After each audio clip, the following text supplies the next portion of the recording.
vídeo de hoje é para você que assiste meus vídeos, que me acompanha e depois me faz as perguntas. Eu posso dar advertência? E eu respondo, não pode dar advertência. Por quê? Vocês se empolgam quando eu digo, se o funcionário não está cumprindo com o seu contrato, faça uma advertência. Mas vocês se esquecem dos outros vídeos, das outras aulas, aonde eu digo, faça um regimento, deixe essas regras claras, combine com o funcionário como será, explique, determine, documente que realmente ninguém na equipe poderá usar o celular. E se de fato você fizer essa documentação, aí você pode dar advertência. Mas você não pode advertir o funcionário de algo que você deixou somente combinado de boca. Isso não funciona, não é assim. Você, empresário, você tem o dever e o poder de fazer as regras da sua empresa. Mas é muito mais que o poder, é o dever, é seu papel conduzir a relação de trabalho empregado-empregador. Porque os riscos da empresa são seus. Se de repente a tua empresa não entrega o produto ou o produto não tem a qualidade, ele vai ser devolvido pelo cliente, coisas assim podem acontecer. Então, o que é que você vai fazer? Você acaba amargando com todos os prejuízos dessa situação. É por isso que você tem o poder e o dever de conduzir a relação de trabalho. Você deve, primeiro, criar todas as normas, criar as regras, estabelecer qual é o código de ética da tua empresa, qual é o código de conduta da tua empresa, estabelecer o que pode e o que não pode ser feito, fazer o regimento interno. E não copie esse regimento interno de lugar algum, porque não vai funcionar, não é assim. É importante que esse regimento interno seja validado pela equipe que está com você. Nem que você faça uma folha de cada vez, está tudo bem. Primeiro, crie uma política de uso de celular, por exemplo. Crie uma política do uso dos computadores e daquilo que pertence à empresa. Sente com seus funcionários, pelo menos com alguns dos seus funcionários, se você tiver muitos. Se você tem 2 ou 3, senta com eles. Se você tem mais funcionários, chame apenas alguns desses funcionários para participar. Convide a todos e diga, eu gostaria de 3 voluntários para a gente fazer o regimento interno. Quem gostaria de participar? Se de repente mais pessoas se oferecem para estar participando e também querem fazer o regimento interno, maravilha, excelente, faz uma votação. Documenta que você está fazendo uma eleição, de que tantas pessoas se candidataram e tantas pessoas foram eleitas. Acredite em mim, documentar é ouro e um dia você pode precisar disso. Aí então você faz a eleição, seleciona 2, 3, 4, 5 e junto com essa equipe você vai começar o regimento interno. Mas fazer todas as normas de uma empresa pode ser assustador. Escolhe aquilo que está mais gritando na sua empresa. Na minha empresa todo mundo chega atrasado. Comece por aí. Comece colocando uma norma de que o horário de entrar é esse. Colocando uma norma de que as pessoas não podem marcar o ponto, registrar o ponto mais do que com 5 minutos de antecedência, porque isso vai gerar hora extra. E que as pessoas não devem se atrasar. A lei diz que existe uma tolerância de 5 minutos, não podendo passar 10 minutos por dia. Salvo a sua convenção trabalhista diga algo diferente disso, essa é a regra. Então, isso é uma tolerância, não é uma habitualidade. Eu tenho encontrado alunos que em suas empresas as pessoas chegam com 10, 15, 20, 30 minutos de atraso. É difícil até saber qual é o horário de entrada da pessoa. E quando essa pessoa não foi advertida, automaticamente ela recebeu o perdão tácito. Ou seja, perdoou-se e entende-se que a pessoa pode entrar a hora que ela quiser. Não permita isso com a sua empresa. O seu patrimônio, eu tenho certeza que te custou muito caro para você ter esse patrimônio. Não vá perder teu patrimônio por causa desses detalhes. Você tem o poder de fazer a condução do contrato de trabalho dos seus empregados. Mas você não começa advertindo, você começa combinando, criando as regras. Então segue, faz as regras. Se não dá para fazer o regimento interno, faz um pedacinho dele, depois você faz o outro, depois faz o outro. De repente você pode fazer uma política sobre o uso de uniforme, quanto tempo usa o uniforme, se a pessoa estragar o uniforme, porque ela realmente estragou o uniforme, ela vai até pagar outro uniforme. E você vai começar a colocar todas as regras. Lembrando-se que, para o regimento interno, as regras não podem estar acima da CLT. A CLT é a consolidação das leis de trabalho e você não pode criar uma regra que vai infringir algo que já está nas leis do trabalho. Também você não pode colocar uma regra que vai infringir algo que está na convenção de trabalho, porque a convenção de trabalho tem força de lei. E se na convenção está de um jeito e na CLT está de outro, adivinha o que prevalece? Princípio da lei. Prevalece a forma mais favorável. Aquilo que é mais benéfico para o funcionário é o que vai funcionar. E outra coisa, você mudou todas as regras da sua empresa. Os direitos adquiridos pelas pessoas que já estavam na sua empresa, você não pode revogar.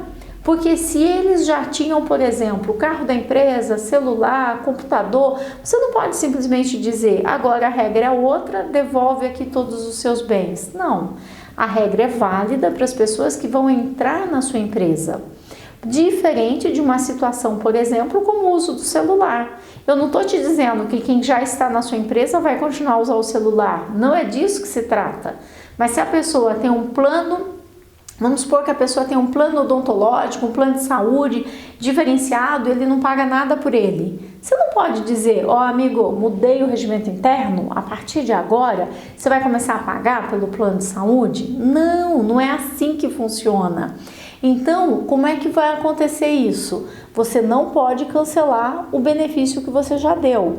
Mas algo como usar o celular, isso não é um benefício. Isso é uma afronta ao poder diretivo. Porque nas leis trabalhistas está claramente, você está contratando 220 horas de trabalho. Você não está contratando 220 horas de trabalho para que ele simplesmente pare, vai tomar um cafezinho, vai tomar um chimarrão, vai fumar um cigarrinho, volta, vai fumar outro cigarrinho, volta, vai falar o celular, vai conversar nas redes sociais. Não, são 220 horas trabalhadas.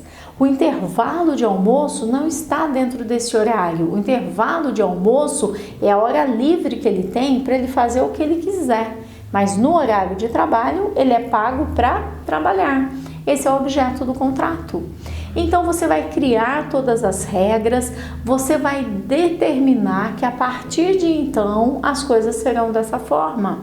Quando você criou uma regra, você precisa trazer popularidade dessa regra dentro da tua empresa. Você vai ter que divulgar essa regra. Talvez você faça uma reunião com todas as pessoas, talvez você faça uma reunião com os gestores e os gestores farão com os funcionários. Se você tem menos de 100 funcionários, tranquilamente você pode fazer a reunião. Se você tem mais de 100 funcionários, talvez fique difícil e você já não tenha mais conhecimento de todas as pessoas. Então, deixe que os seus gerentes façam a reunião por você. Mas leve essa informação e traga lembretes, porque lembre-se, você vai precisar educar as pessoas dentro daquela nova regra, dentro daquele regimento interno. Então tá tudo bem se no relógio ponto você escrever, você tem direito a 60 minutos de almoço. Não marque o ponto com menos de 60 minutos. Você deve marcar o ponto com no máximo 5 minutos de antecedência ao teu horário. E você está avisando a pessoa de que aquilo está acontecendo. Então, às vezes, alguns lembretes podem ser super bem-vindos nesse momento da implantação. E uma vez implantado, aí sim você pode trazer as advertências. Mas o que acontece? As pessoas têm pânico de advertência. As pessoas acham que aplicar uma advertência é fazer algo ruim para o funcionário e que ele vai ficar chateado. Mas não vai. É a forma com a qual você aplica a advertência. E você me diz, mas é que nem sempre o contador está à disposição. Não se trata do contador. Pessoal, vamos parar de sobrecarregar o contador. Contador faz contabilidade. Repita comigo. Contador faz contabilidade. e você quer que o seu contador entenda tudo de departamento pessoal, que ele entenda tudo da área jurídica. Talvez ele até entenda, mas ele não tem essa obrigação e esse dever de entender. E aí você quer que ele faça as advertências, e o que vai acontecer? Como aconteceu com uma aluna minha, o contador disse: não dê advertência, não mande embora por justa causa, ele vai te processar, vai te colocar na justiça. Vai, se você fizer tudo errado, ele vai mesmo, não tenha dúvida. Tanto que o contador, ele mandou um termo de dispensa por justa causa, onde lá estava escrito, eu acredito que a linha J, não me lembro mais, mas, por exemplo, a pessoa estava sendo dispensada porque ela afrontava o poder diretivo da empresa. E nas duas alíneas que ele escolheu para explicar o motivo da advertência, uma tinha alguma coisa de agressão física, sabe? E a outra falava da imagem da empresa, ou seja, nada a ver com o motivo pelo qual ele estava sendo dispensado. E se for para você aplicar as advertências dessa forma, é mesmo melhor você não aplicar. É mesmo melhor você ficar juntando dinheiro para pagar as ações trabalhistas depois, porque não vai funcionar. Não vai funcionar. Então, quando você for aplicar uma advertência, você não precisa seguir aquele mito de que você vai fazer uma advertência verbal, depois uma advertência por escrito, depois uma suspensão de 1 dia, uma suspensão de 2 dias, uma suspensão de 3 dias. Não é disso que se trata. A advertência é aplicada de acordo com a proporcionalidade daquele ato. Se ele fez uma coisa grave, você vai colocar de cara, você pode dar uma justa causa, ou de cara você pode dar para ele simplesmente uma suspensão.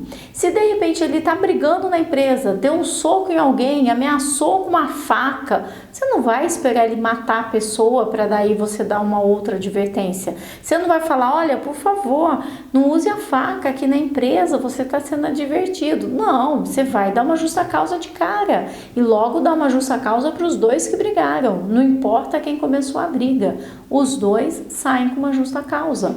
Se tem uma pessoa que está fazendo algo que é contra a sua própria segurança, ele está trabalhando sem o cinto de segurança, ele está trabalhando sem o equipamento de proteção, algo arriscado, algo que pode comprometer a vida de outras pessoas, que de repente uma caldeira pode estourar, alguma coisa bem complicada pode acontecer, suspensão, direto para casa, 2 dias. Então, às vezes, a proporcionalidade é muito grande, você tem que agir de imediato, não dá para esperar. Não dá para esperar ele matar outra pessoa para daí você dar uma suspensão de 1 dia, depois ele mata outra, você dá uma suspensão de 2 dias. Não é assim que funciona. Agora, o contrário também não pode acontecer. Você está com raiva da pessoa porque a pessoa faltou no Natal, a pessoa faltou no Carnaval e você sabe que ela estava viajando, te deixou na mão e falou que estava doente. Aí ela se atrasa por 10 minutos. Você manda para casa e suspende ela. Não pode. Por quê? Para cada ato, você só pode dar uma única advertência. Você não pode simplesmente ficar com raiva da pessoa porque ela já aprontou um monte de coisas lá para trás e agora, neste momento, você vai e puf, e pede para a pessoa ser suspensa. Não, isso vai se voltar contra você.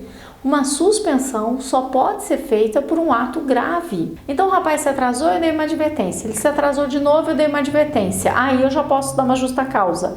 Não. Mas Carmen, você falou no vídeo que pode dar uma justa causa. Não é assim. Não é assim. Você não pode dispensar uma pessoa por justa causa porque ela se atrasou 15 minutos. O juiz vai reverter a justa causa e isso vai se voltar contra você. Quando uma pessoa, ela falta, ela se atrasa, é questão de você fazer uma advertência verbal. E aí você vai anotar onde? No prontuário da pessoa. Mas o que é prontuário? E muita gente me pergunta: Carmen, o que é o prontuário? Como eu faço o prontuário? Prontuário é uma folha de sulfite. Sabe aqueles documentos que você tem arquivado, onde você tem o contrato da pessoa, aquele que você nunca leu, que eu já pedi para você ler? Contrato da pessoa, documentos importantes sobre a pessoa, férias, tudo que está ali documentado, você vai pôr uma folha de sulfite e você vai escrever prontuário. No dia 29 de fevereiro de 2020, ele foi advertido porque chegou 10 minutos atrasado, chegou 20 minutos atrasado E nós solicitamos que esse tipo de comportamento não se repetisse, porque ele não tinha nenhuma justificativa para o seu atraso.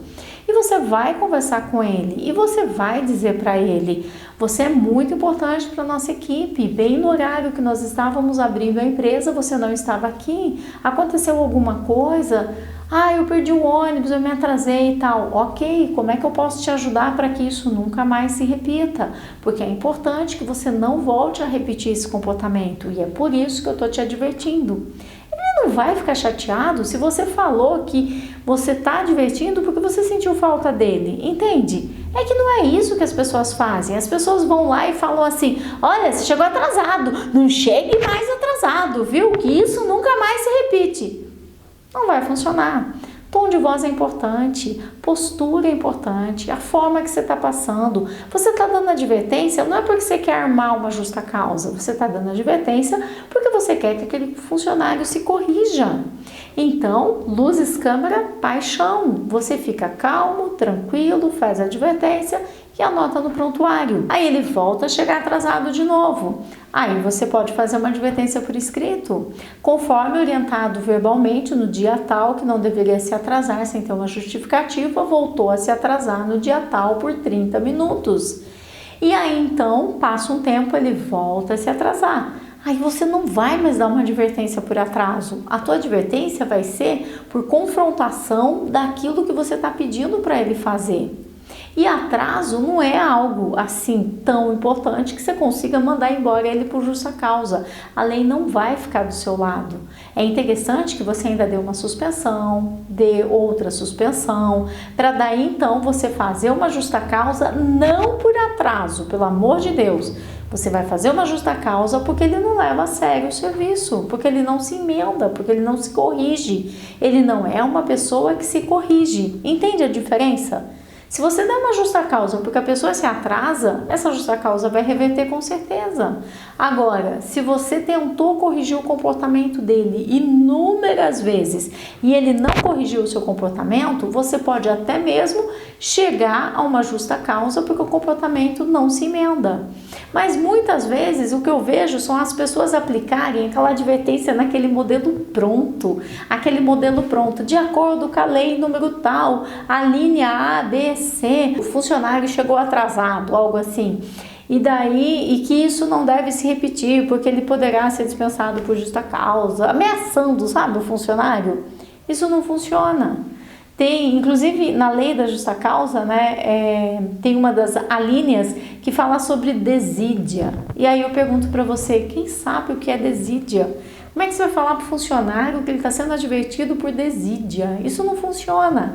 Ele tem que saber claramente por que ele foi advertido. Esquece isso. Senta no teu computador, faça você a advertência.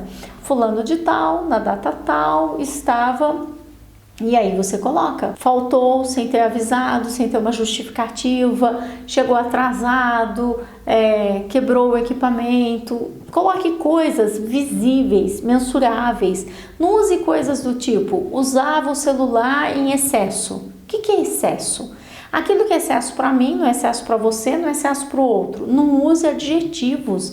Adjetivos em advertência são péssimos, não faça isso. Também não use adjetivos quando você colocar a regra.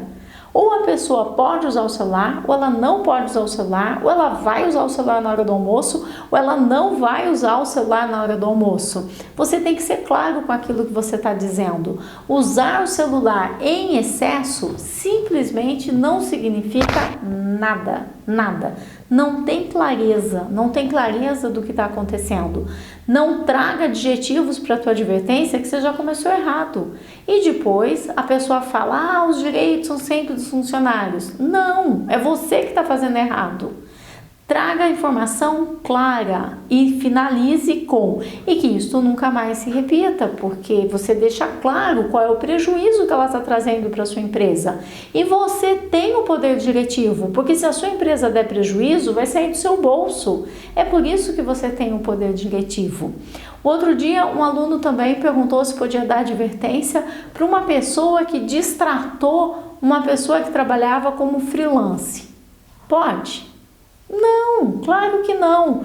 Por quê? Não existe freelance no Brasil. Freelance é algo que existe nos Estados Unidos, em outros países. No Brasil, a legislação não permite. No Brasil, ou você tem registro ou você é ilegal. Você está trabalhando ilegalmente dentro da empresa. E você dá uma advertência porque ele destratou uma pessoa que trabalha ilegalmente na sua empresa, você não vai poder fazer isso. Você está documentando alguém que não poderia estar lá naquele momento. Então não faça isso. O outro dia me perguntaram sobre a advertência no salão de beleza, não sei o que a pessoa tinha feito, tinha deixado o carrinho todo sujo, não cuidava do salão, não cuidava dos equipamentos que ela precisava, e se ela podia dar advertência? Não, não pode dar advertência. Mesma coisa no salão, a pessoa que marcava os clientes e não aparecia para atender, pode dar advertência? Não, porque dentro dessa lei, salão parceiro, profissional parceiro, você não pode dar uma advertência porque não existe uma relação de trabalho entre vocês, uma relação de emprego. Existe uma relação entre dois CNPJs e vocês precisam fazer com que o contrato de trabalho desse CNPJ seja muito claro, falando o que é que pode e o que é que não pode. Se você não deixar claro no contrato de trabalho o que pode, o que não pode, quais são as multas do contrato, você não vai ter como cobrar essa pessoa, porque são dois empresários. Você não vai dar advertência para outro empresário, entende? Muitas vezes as pessoas elas querem dar advertência para as pessoas que estão em situações irregulares. A pessoa não tem registro e ele quer dar advertência. A pessoa está fazendo hora extra, está lá trabalhando 10, 12, 13 horas por dia. Não pode, o máximo de trabalho são 10 horas. A pessoa não vai ter como ser advertida. Então, se você começa a gerar situações que são situações ilegais e aí então você quer aplicar a legalidade naquilo que não é legal, não vai funcionar. Você simplesmente não pode. Você abriu mão do teu direito de empregado e empregador, da relação de trabalho entre o empregado e o empregador. É a mesma coisa quando você adverte a pessoa que ela está usando o celular no trabalho, mas você colocou a pessoa no grupo de WhatsApp e o grupo de WhatsApp da empresa, às vezes à noite você está falando com o grupo, você está mandando mensagens para o grupo.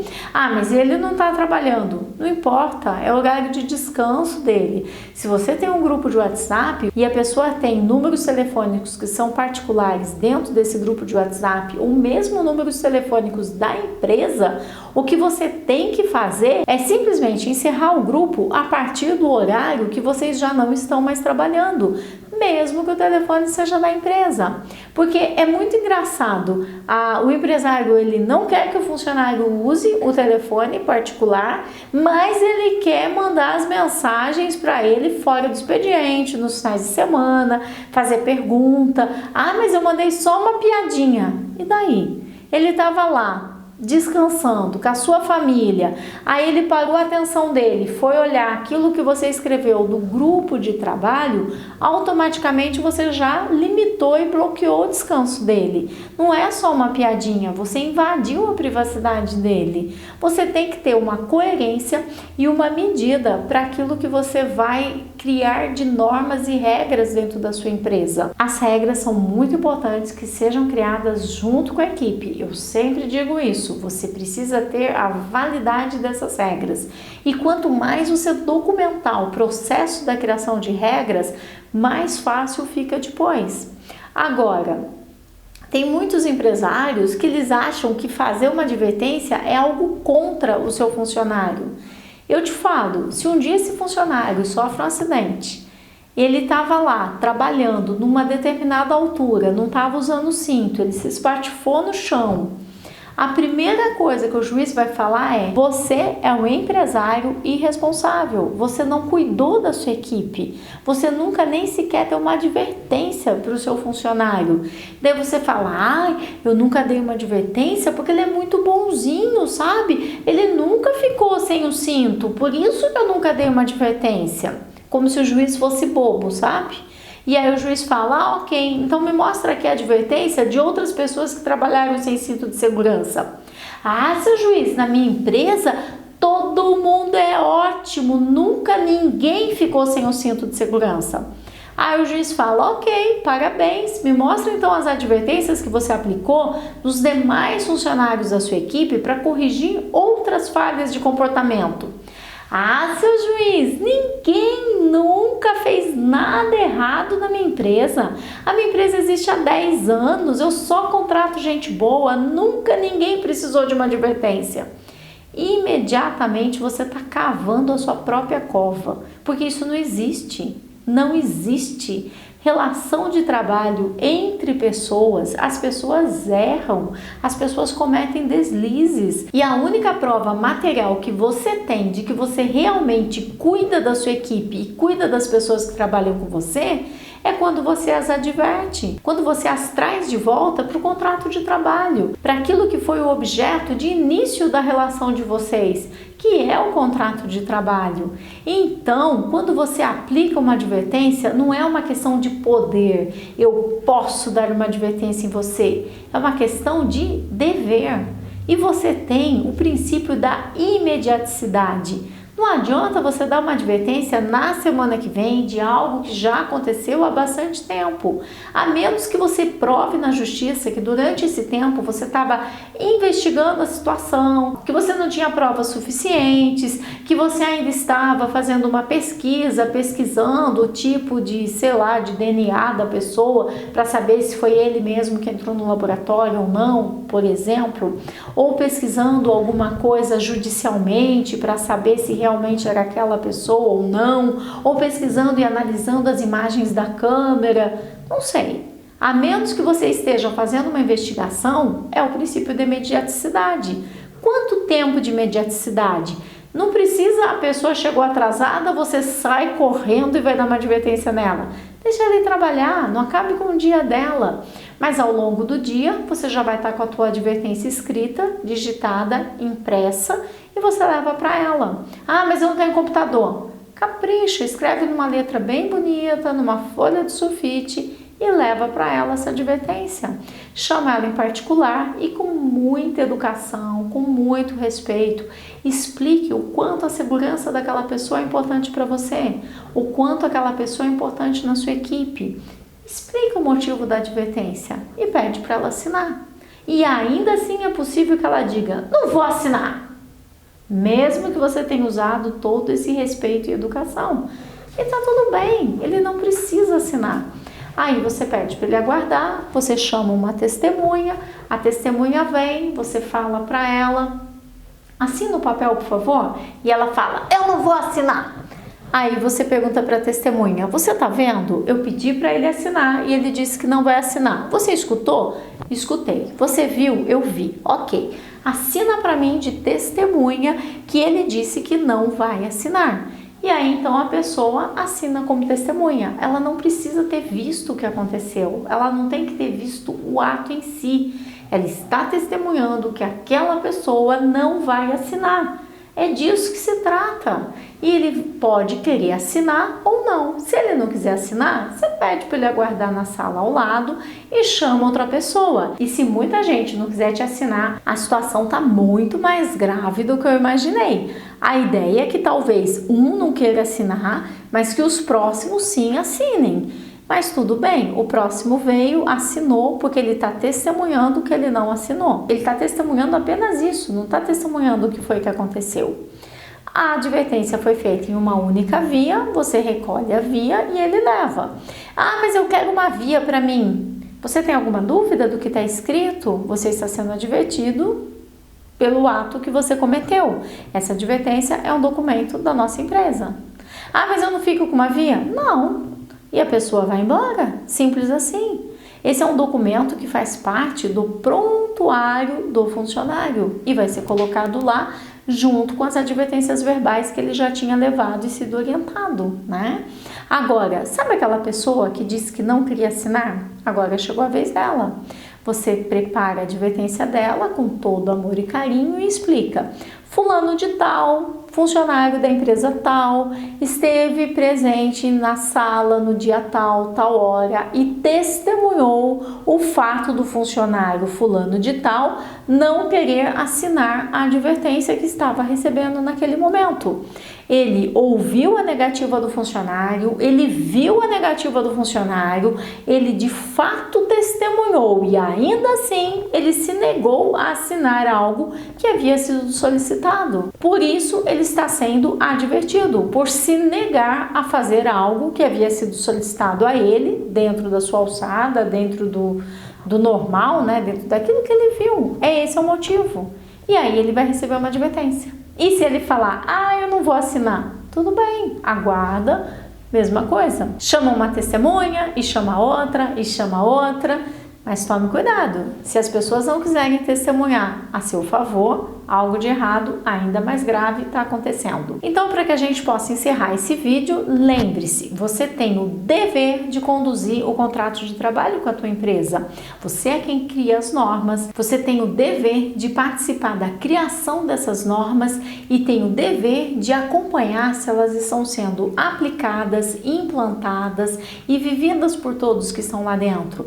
E as pessoas que não estiverem cumprindo com essas regras, você tem o dever de trazê-las de volta para o contrato de trabalho, porque ninguém aqui quer dispensar ninguém por justa causa. É muito triste quando isso acontece, porque afinal a gente gasta um tempão para fazer a seleção, gasta um tempão para treinar a pessoa, para depois dispensar por justa causa. Não é esse o nosso objetivo.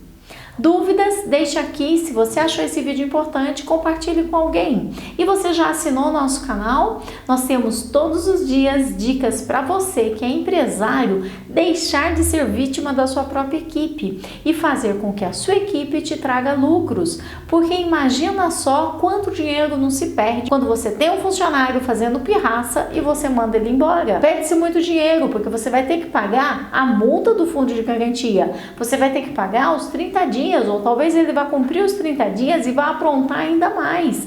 Se você aplicar o que eu estou te passando nesse vídeo, você não tem ideia do quanto você vai aumentar os lucros da sua empresa. E essa é a ideia. Quando a gente tem funcionários, é porque nós queremos aumentar os lucros da nossa empresa e não aumentar os problemas, não é mesmo? Até o próximo!